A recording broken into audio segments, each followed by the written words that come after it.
talking to him in between rounds, and he was on camera not too long ago, and he was playing against another loam, very little loam, more of a Jund deck, had one loam in it, and he got through that with a victory, and he's back here. He lost last round to Elves, which put him at X2 here. But he's also a pretty skilled player around these parts and a competent mage, so it should be a good match here. He is in fact a Standard Open champion from the Columbus Open Series that took place at Origins last year. And he in fact eliminated me in my first Open Series top 8. All right, well I don't like him now. Oh, well he's a great guy. Okay, I got nothing against him. I like him. All right. I mean, I could do with him drawing less Force of Wills, but other than that, right. I'll certainly not be drawing Force of Wills today. No. He wished he had a Force of Will because he got game 2 and 3 Progenitist natural ordered out of the game, and his deck is just very susceptible to that. You have no outs to that card, so. We're underway here. Blue-Red Delver against Jund Loam. Yeah, Andrew Hurst is playing Blue-Red Delver, amusingly enough, the deck I was playing when Michael eliminated me those many months ago. His list, it looks pretty standard. He has gone with the inclusion of Spell Pierce and Daze 2 and 2. He's main decking 3 Price of Progress. He does not have the 1 of Fire Blast that has grown near and dear to my heart. But beyond that, yeah, pretty standard stuff. 2 Vapor Snags are the only cards that really speak out as a bit of an innovation, and those are even becoming closer and closer to industry standard as people realize that Tarmogoyf is in the way. Yes, and he must be moved. He is truly the difference between Rug and Blue-Red. I mean, Tarmogoyf being probably the best creature, arguably of all time. 2 mana, big creature. Blue-Red doesn't really have anything to mimic. That's his actual keyword. Yes, big. It says big. It says big, big/big. So, I mean, Blue-Red, you got to admit to your weakness, in which they have done, to that card, and then you add Chain of Vapor or Vapor Snag or some kind of bounce spell, and you'll be able to keep going on, keep trucking. Yeah, the main advantage Blue-Red Delver has over Rug Delver is it is not nearly as vulnerable to its mana base, although it does sacrifice that closing game power of Tarmogoyf and Nimble Mongoose. Right. All right, so we have a Ponder start off here after a mulligan to 6. Belfatto has kept his opening 7. And we'll see how this Ponder goes. That looked good. It's a bunch of spells, and he already has 2 lands, so... Yeah, these decks... Oh, he's going to shuffle. Shuffling. I think you might want a 3rd land just to operate with Snapcaster. I'm not sure. I think that's a little aggressive. Yeah, I think you keep the 3 spells here because you can go the other route where you have no spells here, and then you're in deep trouble. Yeah, I think he's also probably prioritizing finding a creature. Right. Or perhaps a counterspell, or perhaps one or the other, like figuring I need one of those 2 things. But in actuality, he doesn't. He's playing against a pretty slow opponent. Yes. And Price of Progress, which was in that Ponder, is going to be one of the best cards he can have against Belfatto's deck. It is a maximum damage spell against Belfatto.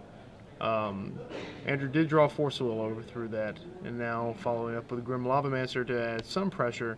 He has a Ponder open, but he's deciding, I guess he has a Spell Pierce, I would guess, the reason why he wouldn't Ponder there. It looks like he's just on the holds here. I see Force of Will, Ponder, Snapcaster. Force, but I don't think I would hold back because the worst possible play Belfatto can do. Oh, I guess he does have Tarmogoyf. That's a rough one. He can answer Dark Confidant easily, obviously, and he can answer Deathrite Shaman with a Bolt. But I guess he's playing just in case Tarmogoyf comes. But you know what? I think I'd Ponder here to see if there's a blue card in the top 3. Which there's more likely is, and you can pitch that to Force of Will. Yeah, and you can also generate some value by setting up a better draw step. Right, and fuel your Grim Lavamancer. Tarmogoyf is about the only card I'd be really scared of here, and it's just a simple man's Punishing Fire. Obviously, Punishing Fire is a real workhorse against Blue-Red Delver. It kills literally every creature in the deck at the cost of 3 mana effectively per use. I think Andrew's thinking about this. He definitely shouldn't Force of Will this because he has the Grove of the Burn Willows, and even if he didn't, you can't really fight to save the Lavamancer in this scenario. The sideboard strategy for Blue-Red Delver when facing a card like Punishing Fire, in fact, when facing specifically Punishing Fire, is you just want to shift towards Dome mode. You want to try and get in as much damage to the face as possible, avoid using your creatures. In sideboarding, you're even likely going to want to sideboard the ones out that can't immediately convert for damage. Right. I know I've sideboarded out Delver's Secrets when faced against Punishing Fire decks because it's just not going to do enough. Right. I might get a Lava Spike out of it, maybe. Maybe, yeah. Yeah, like not More good. likely not. It has to be turn 1, it has to be flipped immediately, otherwise you can expect it to be killed there. And Belfatto also has uncounterable 2-mana removal spells to hit that Delver too. This was an excellent Ponder. It hit Brainstorm, Fetch Land, and Price of Progress. Okay. So those are like the best cards, I think, Fetch land's a little loose, but there's a brainstorm, so right. it's fine. Yeah, absolutely. Definitely the price of progress is going to be a winner here. He's going to need it. Belfatto, his deck is a very, like you said earlier, very slow deck, and it takes a long time to build momentum. A lot of times it'll come down to Liliana, which he plays many copies of in the main. I think it is 3 copies in the main, yep. So you're going to try to get that up, cranking that one up, unless you have one of his creatures out to deal early damage. And if he doesn't, which in this case he doesn't, he's going to rely on the late game Liliana and Life from the Loam with Wastelands.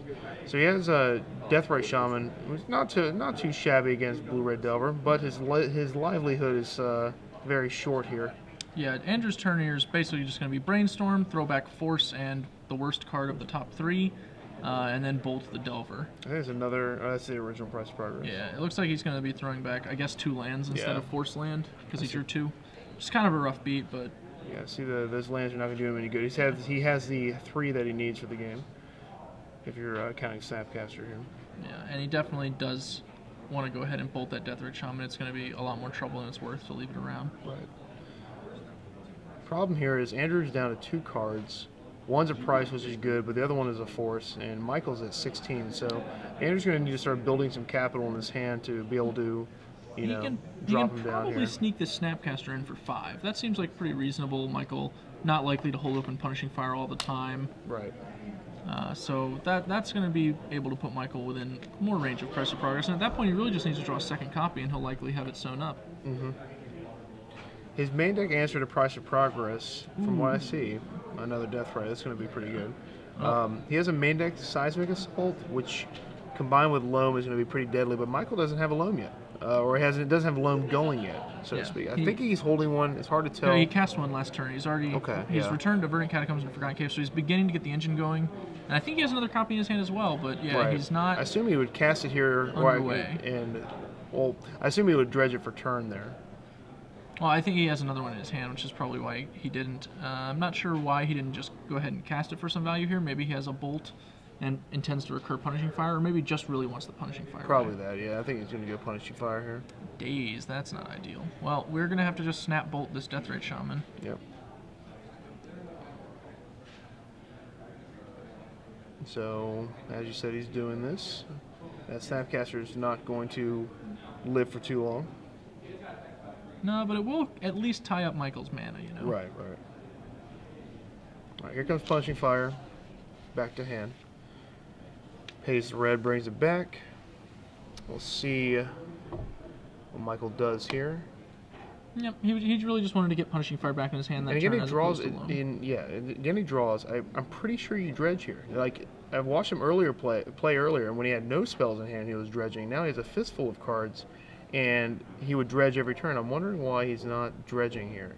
You want to fill your graveyard up with cycling lands, so you could be able just to cast Life from the Loams and have pretty much an Ancestral Recall at will, being able to draw 3 cards off the cycling lands. Because his hand right now looks like... I think he's drawing because he really wants a threat. Right. Like a way to close out the game. He knows that Punishing Fire is actually not a race against Andrew's draw step. Yeah, I understand. And once he gets more of the cycle lands in the graveyard, he has a lot higher chance of getting to that threat. So a lot of times I'll see the dredge happen here, but drawing is not the worst in the world. He does play a lot of land, though, so natural draws might result in mana, more or less. Andrew's going to go for it now. He sees that Wasteland. He doesn't want Michael to be able to pass turn with Wasteland untapped and short his Price of Progress by 4 damage. He's just going to go ahead and get an 8, put Michael to 8, make him fear it. I like that play. I think that now Michael has to have Wasteland open to avoid getting the exact same thing happening to him again. He can't really play any lands. Awkwardly enough, 8 is a lot worse than 6 for Andrew. He does not have access to things like Flame Rift. He's all on Chain Lightnings, Lightning Bolts, Lava Spikes. Or he doesn't have Lava Spikes, actually. He's all in on just the Chain Lightnings and Bolts, and Chain Lightning can even be sent to his own dome. So yeah, he is a little burn light compared to other Delver decks, and that might mean he can't close out this game in time. Right. He's going to need maybe a Snapcaster to be able to price again. But like you said, we have did he play another non-basic? So he has now... Yeah, he played Verdant Catacombs. Okay, that's fine. Yeah, I thought that was a duel for a minute. All right, so end of turn here. It does actually, it kind of compounds Andrew's outs a little bit. Once Michael has to go to 7, even killing 2 of his lands, he'd take 4 from a then price, and then he's die to a dead to bolt. any bolt effect. Right, right. Which obviously Andrew has a lot of those when you count in Snapcaster Mages, Chain Lightnings, and actual Lightning Bolts. So Yeah, definitely. it's possible that holding the Verdant Catacombs was pretty reasonable here. Yeah, you want to definitely, like we talked about earlier when we were chatting, you want to limit your opponent's way to beat you, especially when you're ahead. And I think Michael has to assume he's ahead, even though he's at 8, because Andrew's just sitting there not doing anything. And those obviously are, I would put him on Daze or Spell Pierce, because as Michael's doing, he's casting nothing, not giving Andrew a chance to Spell Pierce or Daze. So I put him on those spells. Yep. Oh, He's going to find out for sure. So here we go. So he has a Vapor Snag here. I think you take, obviously, you just take the Vapor Snag. Yeah. Another card. Daze doesn't do anything. Neither card is really exciting. But Vapor Snag is another single damage. At some point it will be. Yeah, Andrew is definitely fine with his hand here, actually. Like, he gets to hold on to the Force, which as soon as Michael finds 1 threat, he'll be forcing that threat immediately. So that means Michael now knows he needs to find 2, or he needs to find a discard spell and then a threat. Right, right. Because at the beginning, I know he's banking on drawing that Seismic Assault, because Seismic Assault with the land that he has out right now will put a super fast clock on Andrew. And obviously a Tarmogoyf would do the same. His other cards, though, he only has a couple Deathrite Shamans left, 2 Eternal Witness, 2 Dark Confidant. So he needs to draw one of those ASAP before Andrew has a chance to build some burn here. Andrew can now hardcast Force of Will as well. Yep. Alright, so Loam Dredging. He's back on this train here. And then he mills a Tarmogoyf after the Punishing Fire. So he's kind of looking at, and he knows he has Eternal Witness, so being in the graveyard is not the worst if he can resolve one, first of all. Like you saw, the Force of Will is going to be an obstacle here. There's also the fact that Michael can dredge his way into Bulrash Stronghold, which is a land that will give him a stream of creatures for the rest of the game. Yeah, and that's definitely going to be a stellar dredge there if he lands that in the graveyard. Now he's drawing. So Michael is at the point of a fistful of land. Yeah. Andrew has to assume the same, because Loam decks just have lots of land. Yeah, Michael has a lot of not action going on here. He's designed his deck to be able to grind out games, but that's specifically what Andrew's not interested in doing. He just wants to play basically 7 spells. He's a combo deck, in essence. Yep, he's Mono Red's upgrade, the ability to thwart combo while doing the same things Red does. I think his Brainstorm. That's a good one. That is a good one. Let's see if this yields a bunch of burn spells, and if it does, this could be... Let's see, a Bolt and 2 lands. And neither of them Not are fetch lands. That's real troubling. That is. I think that's going to leave Andrew in a world of hurt, giving Michael at least 2 more turns to find answers or threats. So he's back to hard casting Force. He's got Bolt, so Michael's effectively at 5. Now note that we did go ahead and fetch prior to this turn, thinning our deck on Andrew's side, but if he'd held that fetch open, drawing Brainstorm could have been, a very different story for him. So I think in the Brainstorm decks, and especially playing an Esper Stoneblade, you definitely don't use those fetches a thin. It's just too devastating once you draw the Brainstorm to keep those cards on top. I actually think it's pretty questionable to play, like playing the 5th land is in and of itself a little questionable. I think playing the 6th one is generally going to be just, outright not very good. Right. Because if you draw a future Brainstorm, that's a card you can throw back. Yeah, yeah. And I played the 6th one so he could hard cast Force, but he doesn't really need to because the Daze is at the point of worthless. Right, so I would rather have held the land in hand, been able to throw it back probably. Just in case you had to Force. I mean, who knows if Andrew even had to Force. He didn't know that Michael's going to draw the Deathrite, so he could have had a couple of those cards in his hand there. I think that maybe, the 6 mana thing is actually a little more reasonable if we are running things like the Fire Blast that some people champion. Right. But do you think you should have used the Force there instead of the Bolt? Because the Force is his only answer to Goyf at this point, or Eternal Witness. So now... Yeah, I probably would have preferred to use the Bolt, but like I said, it's definitely a difficult spot because Andrew's burn configuration means he actually needs 3 spells and not just 2. Yeah. So throwing one away there will put him right back in the spot where he needs another one. Yeah, and we know what his next 2 draws are going to be, so he's He is hurting right now. He needs a shuffle effect immediately. On 24 life, he's not as vulnerable to Tarmogoyf as he would be normally. He just has a full turn to take a hit. Right. Oh, he just so milled bad. the stronghold, so Things are about to get underway. Yep, he has 2 Tarmogoyfs in his graveyard. He milled another one. I don't know if he has a witness, so I don't think he does. So he's going to put a Tarmogoyf on top, get this clock started, and start beating, and then put another Tarmogoyf on top, which will effectively put Andrew at a, let's see, hits him for 5, puts him at 20, 2 come out. Yeah, it's going to be about, 3-4 turns before Andrew's finished here. Yeah, give me that daze. I would actually probably be dazing to pick up an island in case I draw Brainstorm. Yeah, I would too. Yeah. Definitely. We've talked about having these. He's going to have one more land guaranteed, but you want to have both in your hand just so you can keep all 3 of your new cards. All right, here's the Goyf. Oh, he just has one. a Goyf too. Wow. Okay. And another Wasteland. That'll actually give him a lot more protection from Price of Progress. I think, that's only a 2 damage Price of Progress. Now 3 damage. 3, count the fetch line, yeah. Now that he has established this in play, he actually doesn't need to life from the loam for that Bull Rush Stronghold. Right. Once he has the threat, it's probably better to just stay at the higher life total. And we know, well, Michael being at effect at 5, this Andrew has, I would give him maybe 3 turns with 1 Goyf before it starts to get a little close. Because he has Punishing Fire that he can also churn if he decides to. He's not returning him. He's just untapping. I don't think he can risk it because he needs to keep open those wastelands. Right. So yeah, he's. Well, gonna Andrew immediately play drew and played his land, which now he has no cards in hand. Yeah, so he has to not play these lands. We're losing a lot of value on potential Brainstorm draws. And the bluff, because now Michael can easily tap out. Right. When you have no cards in your hand, you might as well, zap him. Yeah, during the end step, Michael can effectively deal Andrew an additional point of damage because he's okay to tap his wastelands against an empty hand, whereas against 1 card in hand, he can't afford to tap those wastelands. He could die to a Price of Progress in response. Right, exactly. All right, so he is dredging, getting Volra's Stronghold to double his clock with Tarmogoyf. He's going to play the Stronghold here, I assume. He has enough mana to play Stronghold, put on top, draw a card, play Goyf. Actually, he's 1 green short. Nope, he's not. But he's not going to tap those wastelands, like you said. There's no reason to risk it. He's okay to keep it slow and steady. Right. I would go to my upkeep and do it, I think. You might as well, if he has, I don't know if he has another basic force. He does not.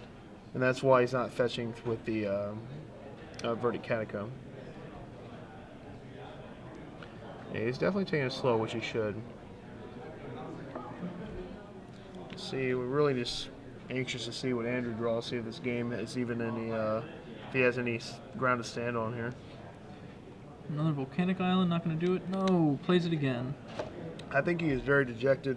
Yeah, he doesn't know he's that letting how it close. Get to him. Yeah, he doesn't know how close he still is in this game. It's not like these Goyfs can just kill him on the spot. Michael can't just finish you off without. I mean, he could draw Sizing Assault, which is about it. There's only 1 in his deck, and that's the only real haymaker here. Now Michael's free to use Volra's Stronghold. Oh, he never played the Volra's Stronghold. No. Okay. Yeah, he's still just trying to keep a very low number of lands on the table, playing it as safe as possible. Right, and as long as he knows Andrew's going to play a land and draw a land and play it, he has. If he played Volra's Stronghold, he would be vulnerable to a top deck Price of Progress. That would be the only way Andrew can kill him right now. That would be 5 damage on the dot. 5 on the dot, yeah. Yep. So savvy play for Michael to he's restrain himself here. Yeah, he's counting it up. He knows. Well, if that's the case, I would have stopped dredging Life from the Loam a long time ago. Nope. He's going to go for it now. I think he's likely intending to waste himself, perhaps preemptively, or maybe he just wants to get that extra clock going. If he wastes himself, well, now he can't even waste himself out. He'll take 5. I mean, like over the course of the next turn. Like he's going to give Andrew this 1 draw step. Right. And to then find waste something, himself and then waste bring himself, back. loam back the wastes, and waste himself again to get himself all the, or I should say, play them in order to preserve his. I don't agree with advantage. Playing safe the entire time and then playing a risky play here. Yeah, I would have wasted myself this turn, and then played the Stronghold on the next turn. Right. And that way you don't give Andrew this 1 draw step to find Price of Progress. He's asking to see the graveyard. He's asking to see the graveyard. Don't know what he could have drawn that would make it that relevant. Me neither. Alright, so he's holding a fistful of Abrupt Decays. Yeah. I saw 3 at least, or 2 at least, and I think I guess I saw he's a third just concerned about the Stronghold. It's going to put back Tarmogoyf. Oh, he's S&C for you. Oh, it's going to put back Death Ray Shaman. Okay, that's also reasonable. Gain some life too. Yeah. Yeah, all he needs to do is untap with it, and that'll effectively put the game out because he'll be gaining more life per turn than Andrew's average draw step can do. Right. All right, so Andrew's saying everything is resolving, everything's good, so he definitely does not have the price of progress here. So he would have Yeah, he would have dropped it from the sky and knocked him out of the park here. I would have asked for a mic so I could drop it immediately after. I would too, yeah. Take a little break, walk, take a smoke break. Feel good about yourself. Planeswalker in the graveyard for life from the loam ticks up that Tarmogoyf. Yep. What are we missing here? Tribal and Artifact. Tribal, Artifact, and Enchantment. Okay. So Deathrite comes on the board here. Obviously, Michael is in the driver's seat here still. He has the ability now to... he still is in trouble to... Price, yeah. Yeah, Price. Price can still kill him. He's tapping a Wasteland. He's Wastelanding himself now. Okay, he is going ahead and doing it now, and then he's going to play Life from the Loam, get back that Wasteland, and play it. Yeah. Which is what we described before. So yeah, right. he basically reversed the play, but... he gave his opponent one turn to draw. Yeah, it winds up working out the same way now. He's safe. Right. Now, if Andrew has a bolt and he draws another bolt, that's another whole other thing there. Well, as long as that Deathrite Shaman untaps, you know. Right. So he's going to have to draw. His hand has to have a burn spell in now, and he has to draw one here. Yep. The way his body language is showing, I don't know if he has a burn spell. I assume he drew a counter spell. No, he drew Goblin Guide. It looks like he just drew another one. Okay, so he's just saying go. At this point, I don't think Andrew can win this game. It would take a pretty serious misstep from Michael to let that happen. Right. And so far, seeing him waste his own stuff on turn, I don't think it's going to happen. Yeah, Michael has solved this puzzle. He's not going to give Andrew a way back in. Right. All right, so hitting over 5 here. And he's just going to gain 2 life right off the bat. He needs to make sure he has enough mana to kill both Goblin Guides. Oh, he's exiling a spell? Interesting. Oh, he's exiling Price of Progress to avoid a Snapcaster Mage being drawn. Okay. That's reasonable. That play, he's not going to die to any of Andrew's draw steps. He already knows that. Right. So he might as well just take this opportunity. I don't know if he has the mana to kill 2 Goblin Guides. He has Abrupt Decay. The Punishing Fire is going to take the Grove here. Yeah, I don't think he can kill both. But he's one of them's dead to Inquisition cost. Oh, he got one. You're right, correct. But he is going to go ahead and be taking 2 here unless he has a Bolt, which I assume he does, because otherwise he would not have tapped out the way he did. Right. He has one of his Punishing Fires still. Yes, he still has, but he gave Andrew an opportunity to draw another haste creature there. Not that it would have killed him or anything. Yeah, he would still get to untap with Deathrite Shaman. And really, as long as every time Andrew draws a card, he gets to activate Deathrite Shaman, Andrew can't catch up. No. It would require just a straight run of bolts in order to outrace the Deathrite Shaman's gain 2. So. Yeah. Now Price actually only does what, 2 damage or 3 damage total here. Yep. Michael has limited it back down to that, which is very reasonable and keeping him well ahead of the race. Yep. So Andrew has to be thinking of the next game, which he's going to now, and he's got to feel pretty bad about his dazes in his hand, how they didn't really do too much. Yeah. I mean, it's good against the turn 2 Tarmogoyf, but not really against the Dark Confidant, which he has enough burn to deal with. Not against really the Deathrite Shaman, he has enough burn to deal with that too. So I don't think I'd keep dazing in this matchup, or at least definitely not Spell Pierce. Spell Pierce counters nothing relevant. Yeah, so definitely cutting the Spell Pierce. What do you think you'd bring in with him over here? I would be looking at Surgical Extraction. If you can take apart the Loam engine, you can really get pretty far ahead. I'd definitely bring in Surgical as well. Yeah, the 4th Price of Progress for sure. Mm-hmm. I might consider Vendilion Click and Fire and Ice. I think that they're a little unique options, but as we already discussed, creatures are not that great. One of the things Vendilion Click has going for it is that it can actually cycle a Punishing Fire out of Michael's hand during the end step. Yeah, you can definitely get it. The problem is that play is not going to pay off if Michael just has a second copy or has a bolt. So I would still be on the plan of going ahead and cutting my Delver of Secrets, cutting most, if not all, of my Grim Lavamancers, and just trying to draw enough burn spells to assemble a critical mass. And Surgical is fantastic against this deck. Either hitting the Life from the Loam, or if Michael goofs and you can hit a Punishing Fire, it's pretty much lights out. Yeah. That's the tough part. I agree, boarding out these creatures because they're so fragile to the basis of Michael's deck. But if you can land a decent Surgical Extraction, you might be able to make your creatures worth something. Definitely keep the Snapcasters in. I think you definitely keep in Goblin Guide and Snapcaster because both of them represent a reasonable amount of damage on their own.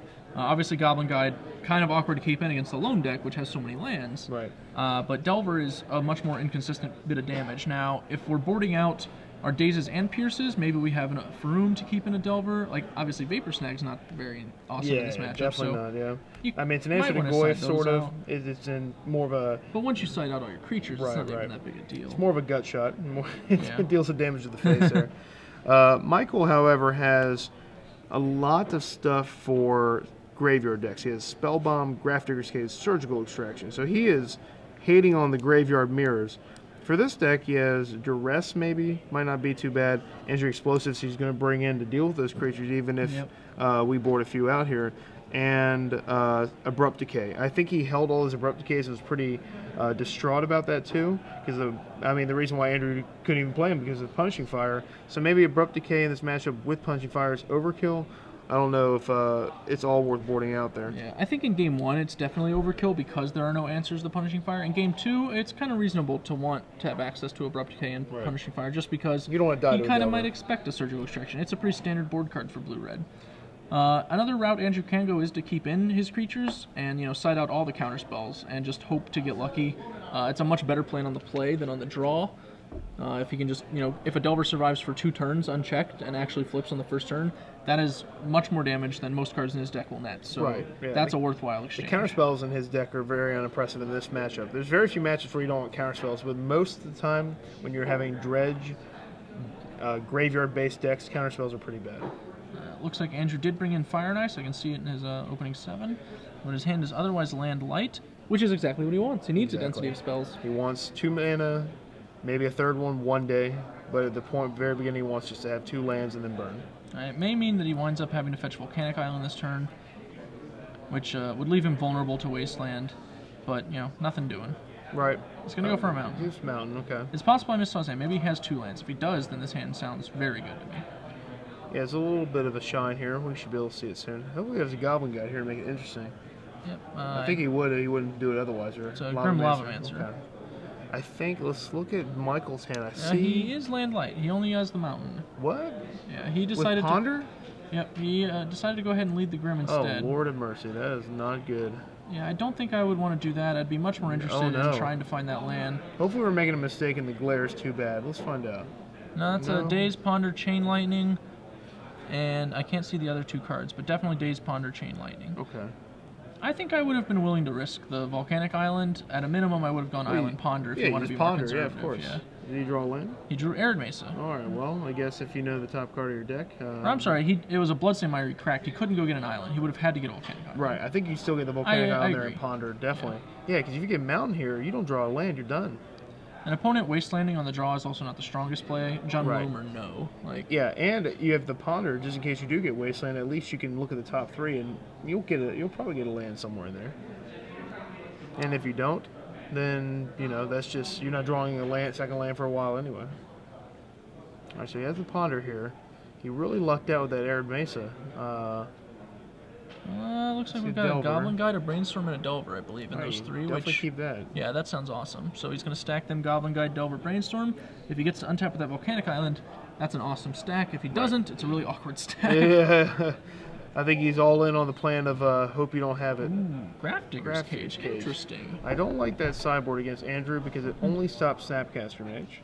It does only stop Snapcaster Mage, but that is, one of Andrew's reasonably more powerful cards. If Michael is sideboarding specifically with the intent of stopping himself from dying to Price of Progress, which I realistically think is the most likely way he'll die, then that could be a reasonable sideboard card to make it so that Andrew just actually has to cast 2 copies. Right. He can't just snap it. I actually think that gives you an opportunity to bring in Smash to Smithereens in the next game, because now not only do you have an answer to that card, it's just another free bolt there. I think your Brainstorm here to hit the second island here. It's kind of greedy. You could just play Delver here and then do it on the upkeep. I think you have to play the Delver because you still have your Brainstorm on top of the deck. Yeah. So, oh, he still has the Brainstorm on top. Yeah, Absolutely. he kept that there. He's going to go ahead and play the Delver and get the flip in. Okay. Which, this is the game exactly like we're talking about. You know, if these creatures just manage to live for a little while, you can get in a lot of value. Right. And Michael is already under a lot of pressure. It looks like he kept a hand that was a little bit light, has some cycling and a bolt. Yeah. But beyond that, you know, not doing a lot. This is kind of where Grafdigger's Cage is not going to do much for you. It does stop kind of in the later game, but it's kind of like boarding Rest in Peace against Lingering Souls by itself. Yeah, Lingering Souls is a problem, but Rest in Peace still allows them to have half of it. You know, lets them have two guys, where this allows them still to have a 2/1 flash guy and some beef on the board.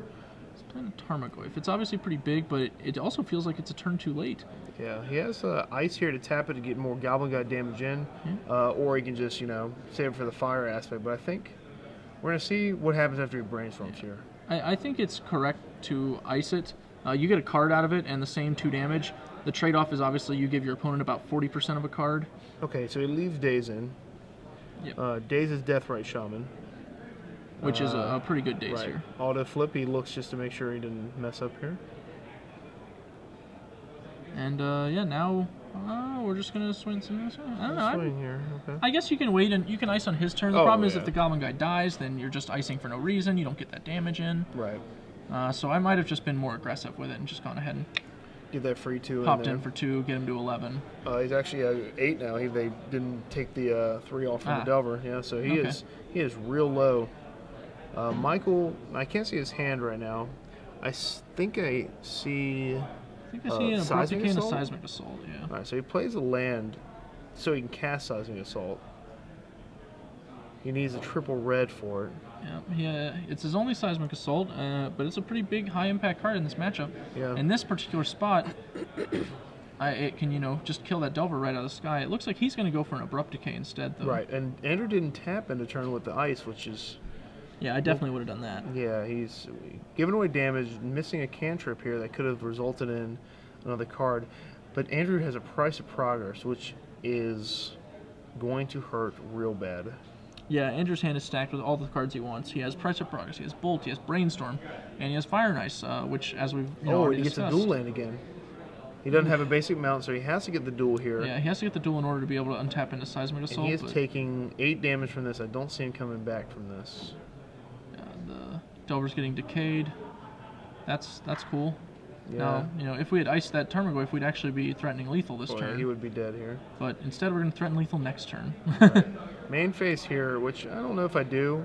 I mean, I guess you do it so he doesn't play Wasteland and waste himself right off the bat. Yeah, at a minimum, you have to do it before he gets to his main phase. So. Right, during his upkeep, probably I might do it. All right, so he's at 2. That guy's a little late to this party. Oh, he's at 1 actually. He cracked the fetch land. Yep. So he's going to tap 3, play Seismic Assault, then he's going to die. Andrew could show him here the... He's going to die in a horrible fire. He can pick a fire, he can pick a bolt. I'd fire. I'd split it up too. Yeah. Bolt's fine. Yeah, he drew another bolt. So he had bolt in his hand still. Huh? He still had all these, as we say, right? Well, that's exactly what Blue Red Delver wants to do. It wants to draw, as we said, 2, maybe 3 lands, and then just spells to the face. Thank God he didn't have a Wasteland. Yep. That would be a... this game would have been a lot different. Yeah, Michael kept a hand that was a little heavy on lands, but did not have that key land that he needed, Wasteland, and Andrew was able to capitalize. He just streamed nonstop magic. And Andrew had a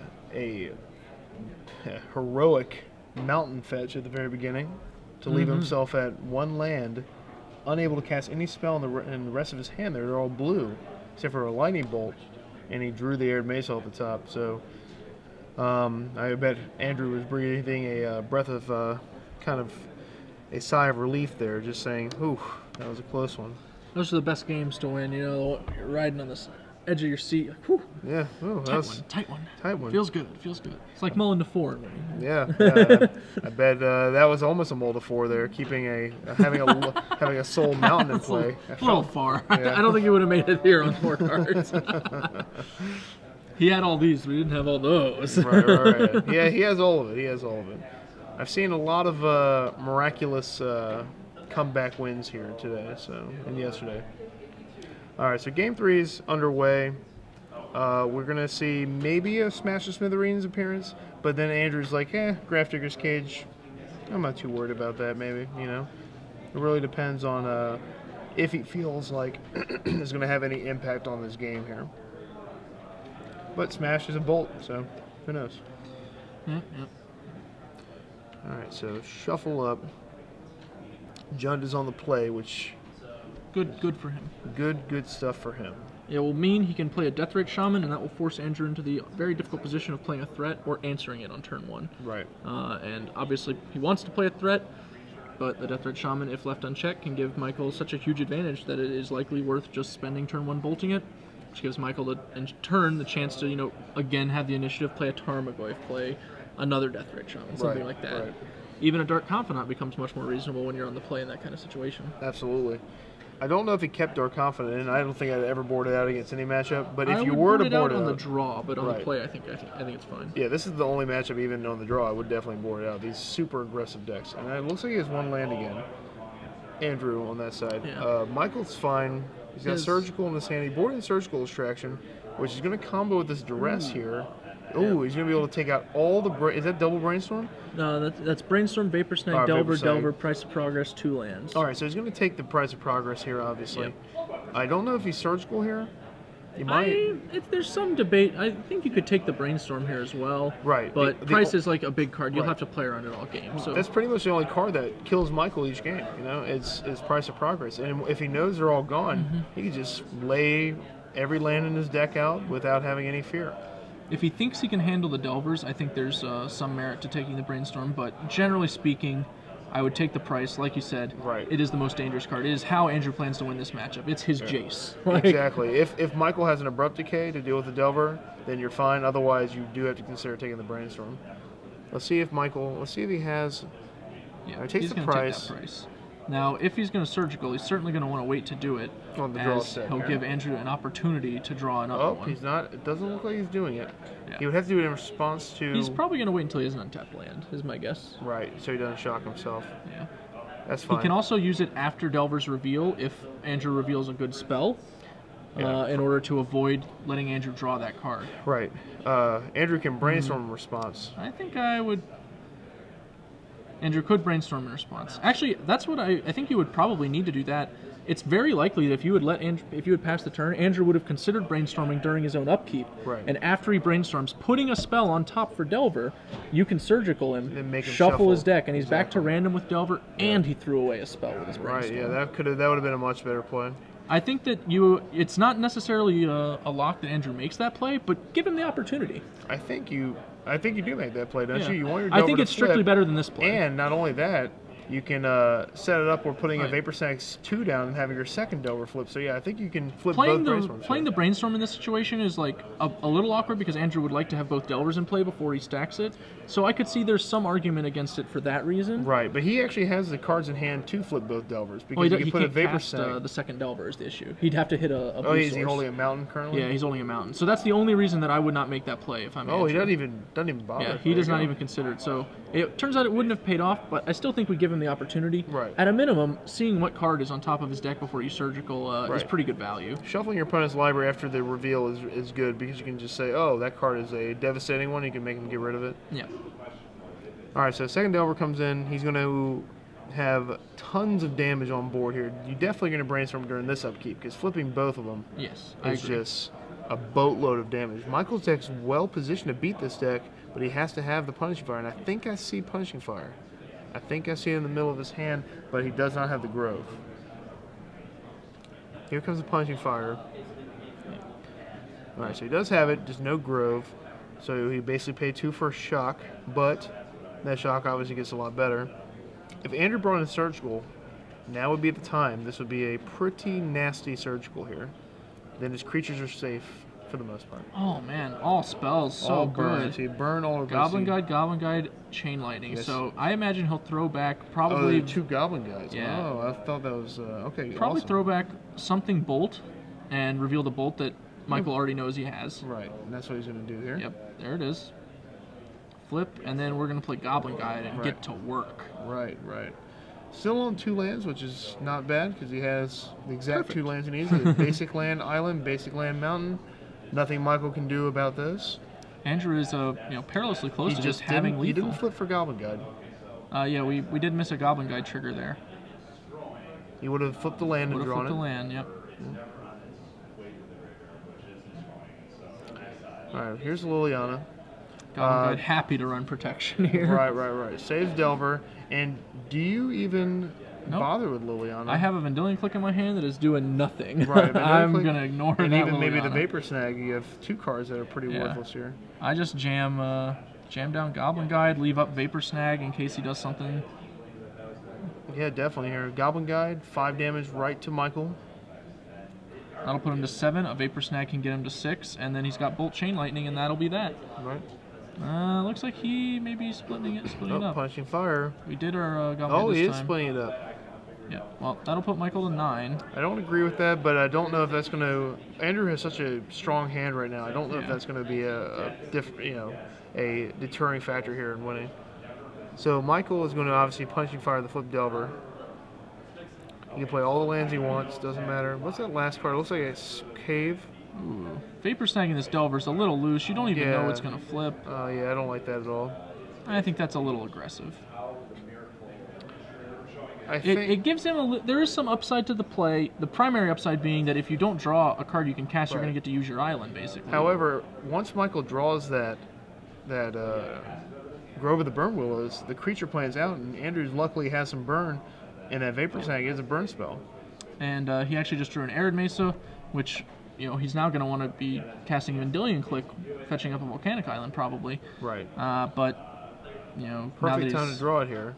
Got that Delver back in his hand. There's some temptation to do that as well. I think you just play Vendilion Click. You have to getting the information from Michael, seeing what he has, is more important than a possible flip there, and it has the same power anyway. So utilizing your mana. The awkward thing here is that we just saw a Lightning Bolt on top of our opponent's deck, so we know we're going to lose a guy. Yeah, the punishing fire. And paying 3 mana to lose our guy is a lot more miserable. Right.